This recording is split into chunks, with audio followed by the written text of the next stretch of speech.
Behavior.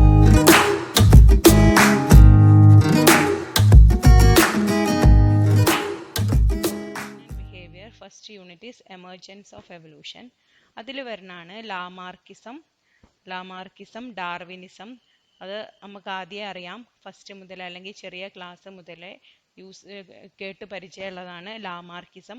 Darwinism, concepts of variation, adaptation, struggle, fitness and natural selection. ഇതിലൊക്കെ എങ്ങനെയാ ചോദിക്കുക?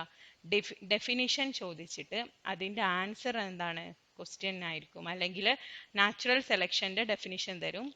അതിൻ്റെ ആൻസറിൽ അതിനോട് റിലേറ്റഡ് ആയിട്ടുള്ള കുറേ ടേംസ് ചോദിക്കും, അതായിരിക്കും അതിൻ്റെ ആൻസർ. അങ്ങനെയാണ് ചോദിക്കാറുള്ളത്. Then Mendelism, spontaneity of mutation, evolutionary synthesis.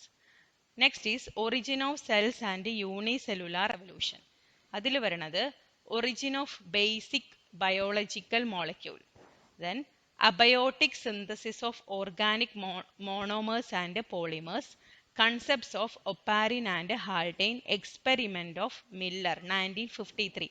അപ്പോൾ ഇതിൽ എന്താ ഈ ഒറിജിൻ ഓഫ് സെൽ അല്ലെങ്കിൽ എങ്ങനെയാണ് സെൽസ് ആൻഡ് യൂണിസെല്ലുലാർ എവല്യൂഷന് നടന്നിട്ടുള്ളത്, from unicellular to multicellular organism എങ്ങനെയാണ് ഡെവലപ്പ് ചെയ്തിട്ടുള്ളത്, അതിനെന്തൊക്കെ എക്സ്പെരിമെന്റ്സ് ആണ്, ആ എക്സ്പെരിമെന്റ്സ് എന്നൊക്കെ ക്വസ്റ്റ്യൻ ചോദിക്കാറുണ്ട്. Then the first cell, evolution of prokaryotes, origin of eukaryotic cell, evolution of unicellular eukaryotes, anaerobic metabolism, photosynthesis and aerobic metabolism. From origin of cells to unicellular evolution, പിന്നെ എന്താ നടക്കുന്നത്? Eukaryotic and prokaryotic evolution. അതിലുള്ള methods, അതിലുള്ള experiments, അതൊന്ന് questions ചോദിക്കാറുണ്ട്. Next is palaeontology and evolutionary history. അപ്പോൾ ഇതിലെ evolutionary time scale എന്ന് പറഞ്ഞാൽ ഈ ടൈം സ്കെയിലിനെ ഡിഫറെൻ്റ് ആയിട്ട് ഡിവൈഡ് ചെയ്തിട്ടുണ്ട്. Eras, period and epoch. അപ്പോൾ ഈ എറാസ്, പീരിയഡ് ആൻഡ് എപ്പോക്ക് ഓരോ എറയിലും അല്ലെങ്കിൽ ഓരോ പീരിയഡിലും ഡിഫറെൻ്റ് ആയിട്ടുള്ള ഓർഗാനിസത്തിൻ്റെ എക്സിസ്റ്റൻസ് ആണ് കാണാറുള്ളത്. അപ്പോൾ ഇതിൽ ഒന്നുകിൽ ഫോർ എക്സാമ്പിൾ ഒരു ഗ്രാഫ് ആയിട്ടായിരിക്കും ക്വസ്റ്റ്യൻ കൊടുക്കുക. ഏത് എറയാണ്, ഏത് പീരിയഡാണ്, ഏത് എപ്പോക്കിലാണ്, ഏത് ടൈപ്പ് ഓർഗാനിസം ആണ് ഡെവലപ്പ് ചെയ്തിട്ടുള്ള ക്വസ്റ്റ്യൻ ചോദിക്കാറുണ്ട്. Next is major events in the evolutionary time scale. Then origin of unicellular and multi cellular organism, major group of plants and animals. അപ്പോൾ ഇതിൽ കൂടുതലും ഇതിൻ്റെ എക്സാമ്പിൾസ് ആണ് പഠിച്ചു വെക്കാനുള്ളത്. പ്ലാന്റ്സിൻ്റെ കുറേ എക്സാമ്പിൾസ് പഠിക്കാനുണ്ട്, ആനിമൽസിൻ്റെ കുറേ എക്സാമ്പിൾസ് പഠിക്കാനുണ്ട്. ഈ എറയിൽ അല്ലെങ്കിൽ ഏത് എറയിൽ, ഏത് എപ്പോക്കിൽ, ഏത് ടൈപ്പ് പ്ലാന്റ്സ് ആണ് അല്ലെങ്കിൽ ഏത് ടൈപ്പ് ആനിമൽസ് ആണ് ഡെവലപ്പ് ചെയ്തിട്ടുള്ളത് എന്നുള്ളത് നോക്കണം. ദെൻ നെക്സ്റ്റ് ഈ stages in primate evolution including Homo sapiens. അടുത്തത് മോളിക്കുലാർ എവല്യൂഷൻ ആണ്. അപ്പോൾ ഈ മോളിക്കുലാർ എവല്യൂഷൻ എന്ന് പറഞ്ഞാൽ മോളിക്കുലാർലി അല്ലെങ്കിൽ എവല്യൂഷനെ പ്രൂവ് ചെയ്യണ അല്ലെങ്കിൽ എവല്യൂഷൻ സംഭവിച്ച് അറിയണ different divergence and neutral evolution. Then molecular tools in phylogeny. ഏതൊക്കെയാണ് ഫൈലോജനിറ്റിക് അനാലിസിസിന് വേണ്ടിയിട്ട് യൂസ് ചെയ്യണ molecular tools. Then next is DNA, for example DNA hybridization, G+C analysis. ഇതൊക്കെ നമ്മൾ മോളിക്കുലാർ ഫൈലോജനറ്റിക് അനാലിസിസിന് യൂസ് ചെയ്യുന്ന ടൂൾസ് ആണ്. Then next is classification and identification, protein and nucleotide sequence analysis, origin of new gene and protein, gene duplication and divergence. അപ്പോൾ ഇതൊക്കെയാണ് molecular എവല്യൂഷനിൽ വരുന്ന ടോപ്പിക്സുകൾ. Next is mechanism. ഇപ്പോൾ പോപ്പുലേഷൻ ജെനറ്റിക്സിൻ്റെ മെക്കാനിസം. ഇതിലെ പോപ്പുലേഷൻ എന്താണ്, ജീൻ പൂൾ എന്താണ്, ജീൻ ഫ്രീക്വൻസി എന്താണ്, ഇതൊക്കെ സെക്ഷൻ ബിയിൽ ഡയറക്റ്റ് ക്വസ്റ്റ്യൻസ് ആയിട്ടാണ് ജീൻ പൂള്, ജീൻ ഫ്രീക്വൻസി ഇതൊക്കെ ചോദിക്കാറുള്ളത്. Then next most important topic is Hardy Weinberg law. This Hardy Weinberg law is very important. പിന്നെ പ്രോബ്ലംസ് ഉണ്ടാവും. തേർഡ് അല്ലെങ്കിൽ സി സെക്ഷനിൽ ഹാർഡി-വെയിൻബെർഗ് ലോ വെച്ചിട്ട് പ്രോബ്ലം ഉണ്ടാവാറുണ്ട്. Then next is concept and rate of change in gene frequency through natural selection, migration and random genetic drift, adaptive radiation. This adaptive radiation is most frequently asked question. Adaptive radiation. Definition തരും, അത് എന്താണെന്ന് എഴുതാൻ ചോദിക്കാറുണ്ട്. Then isolating mechanism, speciation different types ഉണ്ട്. Then allopatricity and sympatricity. എന്താണ് allopatric speciation അല്ലെങ്കിൽ എന്താണ് sympatric speciation, ഇതൊക്കെ ഇമ്പോർട്ടൻ്റ് ആണ്. Then convergent evolution, sexual selection, coevolution, ഇതൊക്കെ ബി സെക്ഷനിലാണ് കൂടുതൽ. അല്ലെങ്കിൽ നമുക്ക് ഈസിയാണ്, നമ്മൾ നോക്കിയാൽ നമുക്ക് മാർക്ക് സ്കോർ ചെയ്യാൻ കഴിയും.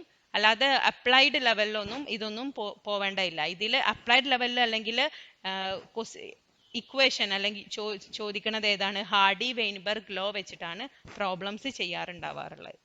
Then next is brain behavior and evolution. അതിൽ എന്തൊക്കെയുണ്ട്, approaches and methods in the study of behavior, proximate and ultimate causation, altruism and evolution, group selection. altruism ചോദിക്കാറുണ്ട്.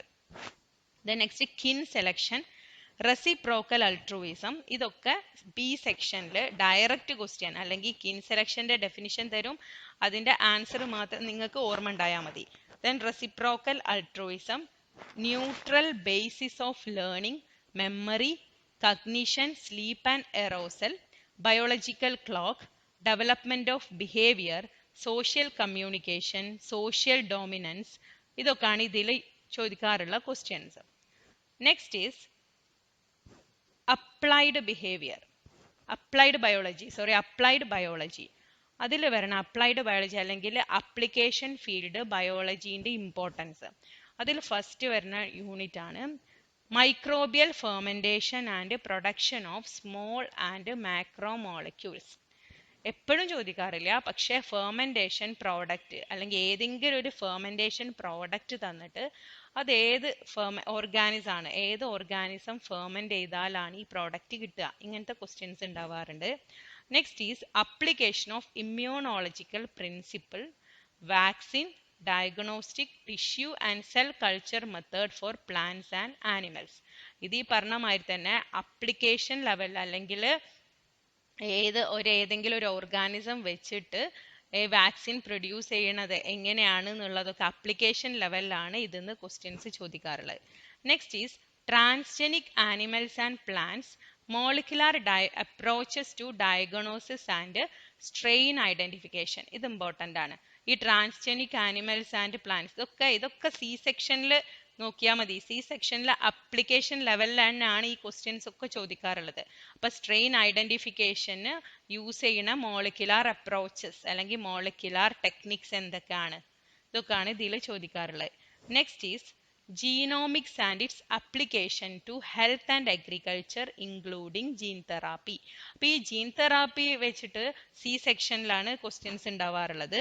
Next is bioresource and uses of biodiversity. Next is breeding in plants and animals including marker assisted selection.